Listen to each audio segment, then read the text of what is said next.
Wabarakatuh. Perkenalkan nama saya Hanum Sari dengan NIM C2413106. Di sini saya akan mempresentasikan seminar hasil yang berjudul Analisis Pertumbuhan, Reproduksi dan Makanan Ikan Kembung Gepeng. Res, res, Resterigler Faugi Matsui 1967 yang ditangkap di Selat Malaka. Nah, di sini, apa sih, biologi perikanan? Biologi perikanan adalah sebuah, sebuah yang membahas sebuah siklus pertumbuhan hewan, pertumbuhan ikan, reproduksi ikan, makanan ikan, serta habitat ikan. Dan biologi perikanan juga, eee, anjir. Assalamualaikum warahmatullahi wabarakatuh. Perkenalkan nama saya Hanum Sari dengan NIM C241313106. Di sini saya akan mempresentasikan, hasil seminar, hasil seminar.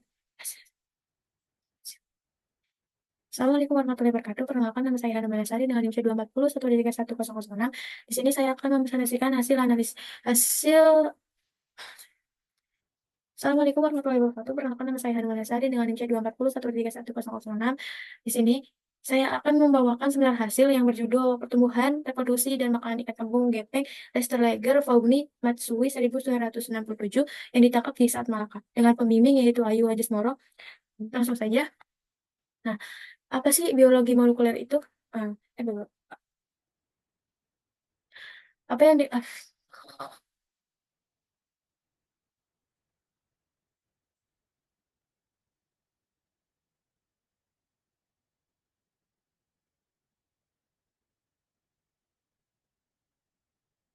Assalamualaikum warahmatullahi wabarakatuh. Perkenalkan nama saya Hanum Sari dengan NIM C240131006. Di sini saya akan membawakan hasil seminar yang berjudul mengenai analisis pertumbuhan, reproduksi, dan makanan ikan kembung gepeng Restreger Fauni Matsui 1967 yang ditangkap di Selat Malaka dengan pembimbing yaitu Ayu Anjasmoro. Nah, di sini langsung saja. Di sini ada gambar biologi perikanan, selat Malaka, dan ikan kembung. Nah, biologi perikanan yaitu adalah sebuah siklus, mempelajari sebuah siklus pertumbuhan ikan, reproduksi ikan, habitat ikan, serta pemijahan ikan, terus reproduksi makanan ikan, eee, dan biologi perikanan juga, merupakan, pembelajaran mengenai sebuah reproduksi, di mana ikan tersebut tentang ikan. Nah, di sini ada Selat Malaka, yang di mana Selat Malaka tersebut yaitu, sebuah persebaran ikan, yang di atasnya itu ada selat Malaysia dan di bawahnya itu selat Indonesia di bagian Pasifik, Samudra Pasifik. Nah, di sebelahnya lagi yaitu ikan kembung gepeng. Ikan kembung gepeng yaitu ikan pelagis yang memakan sebuah zooplankton dan plankton. Ikan pelagis ini yaitu, hidupnya bergerombol dan banyak ditemukan di, Selat Malaka. Dan yang lanjut di sini ada metode dan waktu dan lokasi.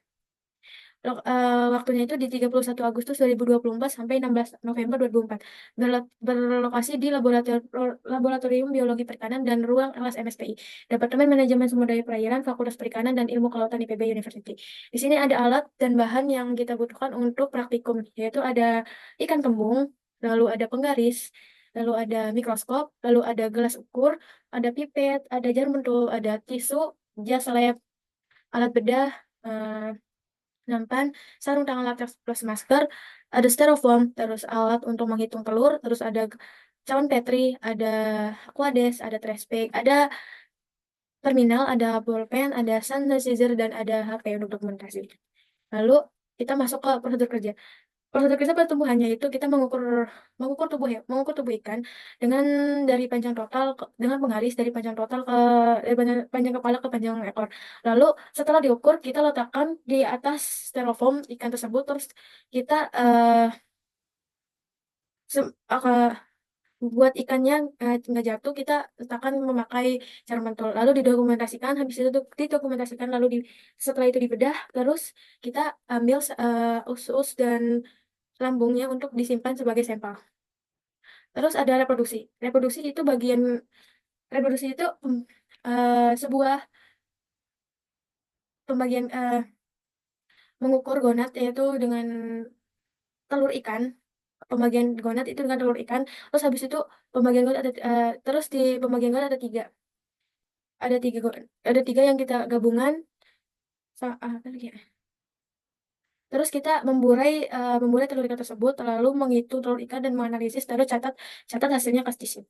Habis itu ada makanan ikan. Makanan ikan itu pembagian lambung dan usus yang kita analisis. Terus kita lihat makanan ikannya itu di lambung dengan menggunakan mikroskop. Habis itu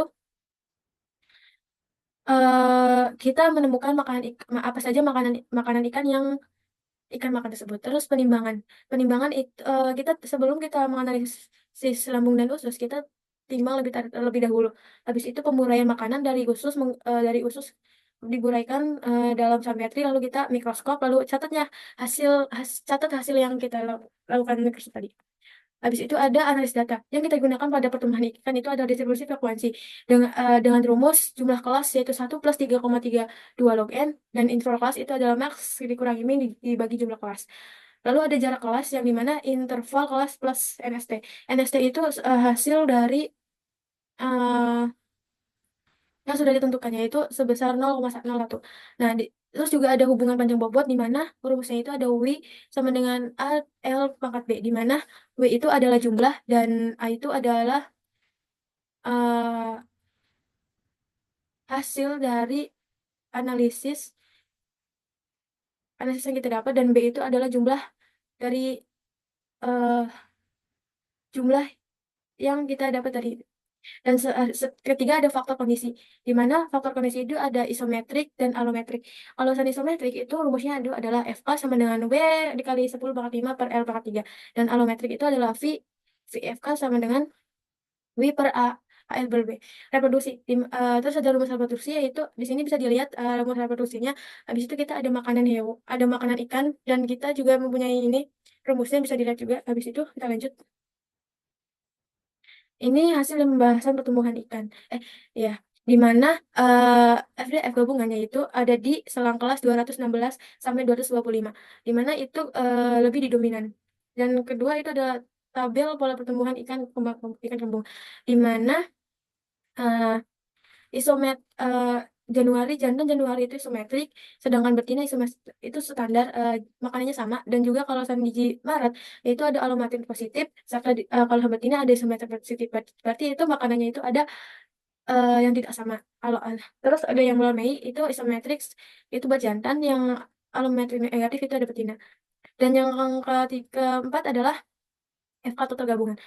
Di situ ada yang paling dominasi itu ada di Januari, dan terakhir adalah ABB, di mana W mendapatkan seperti rumus yang tadi, W itu 0,005 L pangkat 3 dan mendapatkan 3,1161. Dan di sini ada reproduksi ikan. Reproduksi ikan proporsi ikan di mana jantan mempunyai 49 dan betina 21. Dan ini kesimpulannya itu tidak sama dengan 1:1. TKG jantan itu berdominan di TKG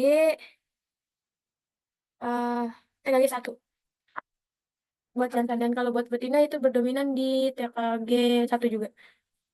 TKG berapa ini? Kalau buat IKG di bulan ketiga, terus lanjut ke reproduksi. Reproduksi total jantan itu ada di bulan keempat. Kalau buat fekunditas hasilnya itu 12,039, dan panjang bobot itu 3,4912, serta diameter telur kita mendapatkan hasil di sekitar 0,15 sampai dengan 0,2. Di sini ada makanan ikan. Di sini berdominan si makanan ikannya itu Neplius. Sedangkan tadi yang dijelaskan yaitu ada zooplankton dan fitoplankton.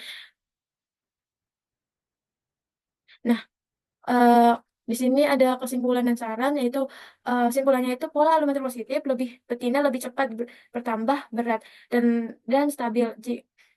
Rasio kelamin 1:1 adalah ikan bulan matang TKG 1 dan 2, IKG fibrillasi di TKG tinggi.